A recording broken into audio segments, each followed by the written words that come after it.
En la unidad 1 reflexionamos la lectura de Paddy Ladd, un activista político que define la palabra de Deadwood como el proceso o la lucha constante del sordo de explicarse a sí mismo su existencia en este mundo.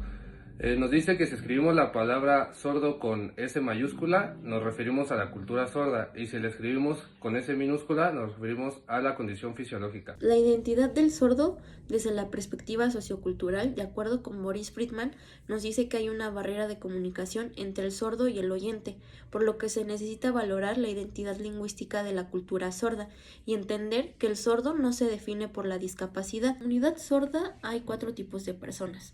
Los sordos señantes, que es los que han adquirido la lengua de señas y se reconocen e identifican a través de la cultura sorda. También tenemos a las personas sordohablantes, que son aquellas personas que adquirieron la lengua oral, pero en algún momento de su vida quedaron sordas y ya no se comunican completamente de forma oral. Sordo semilingüe es aquella persona que no desarrolló ni tuvo acceso con plenitud a ninguna de las dos lenguas, es decir, la lengua de señas o la lengua oral. Sordociegos, personas sordas, parcial o totalmente sin vista. El sordo señante tiene una cosmovisión de lenguas visuales, en lo que la comunicación tiene que ser cara a cara, lo que le permite tener una interacción más natural.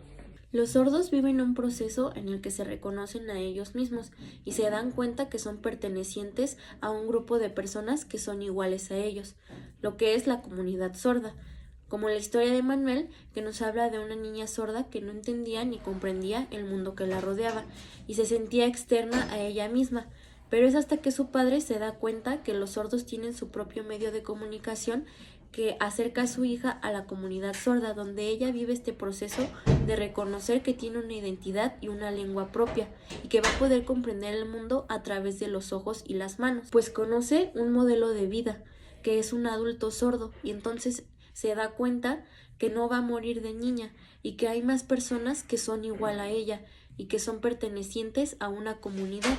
El modelo bilingüe bicultural es un modelo que se basa en 2 lenguas, la lengua de señas mexicana, que se adquiere de forma natural, y el español como segunda lengua escrita, que es un proceso que permite el acceso a la información por una competencia metalingüística. Los actores del modelo bilingüe bicultural consta de maestro sordo, maestro especialista, maestro competente en lengua de señas mexicana y uno o muchos niños sordos. Las estrategias de enseñanza para el aprendizaje del español escrito tienen como objetivo que el sordo pueda desarrollar habilidades de expresión de manera escrita. Una de las estrategias es la lectura modelada, que tiene un proceso metacognitivo, porque a través de la lectura en voz alta se busca que el alumno llegue a esta reflexión y entendimiento de lo que está leyendo, y el docente lo acompaña para asegurarse que entiende lo que está leyendo. Otra estrategia son los textos predecibles, que constan de estructuras gramaticales que se repiten durante el texto.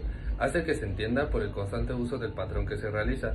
Cada estrategia aporta el acercamiento y la comprensión del español escrito. Las estrategias se deben de acompañar de material concreto para que los alumnos puedan palparlo y puedan tener una mayor comprensión.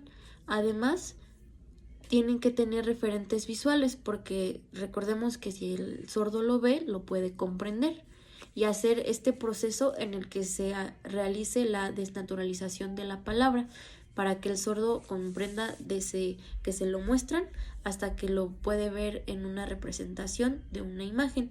Los ambientes de aprendizaje con orientación visual son aquellos en el que la interacción facilita el aprendizaje, esto a través del aula estructurada, en el que el docente es el que facilita y diseña este aprendizaje que puede ser en el aula, en el patio o en la biblioteca, en el que busca que se desarrolle la comunicación y las instrucciones que faciliten este aprendizaje. A través de experimentar y asegurar que la interacción entre el docente y el alumno permite un ambiente de reflexión. Para que el sordo sea responsable de su propio aprendizaje, debe hacer un vínculo de interacción entre la escuela y su casa. Los organizadores gráficos permiten y facilitan la comprensión para el alumno sordo, ya que a través de este referente visual ellos pueden entender que lleva una estructura y un orden la información que se les está proporcionando. Un ejemplo es el mapa mental, que se caracteriza por poner imágenes descriptivas o palabras clave para desarrollar ideas de manera concreta. Otro de los organizadores gráficos para apoyar la enseñanza de los alumnos sordos es el diagrama de Venn, que es un conjunto de ideas que comparten aspectos en común y que hace que se relacionen entre sí.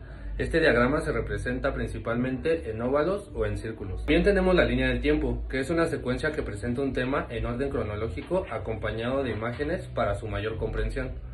Una expresión artística no se limita a una lengua oral, por lo que la lengua de señas también puede realizar cualquier tipo de arte a través de la corporización y la expresión visogestual.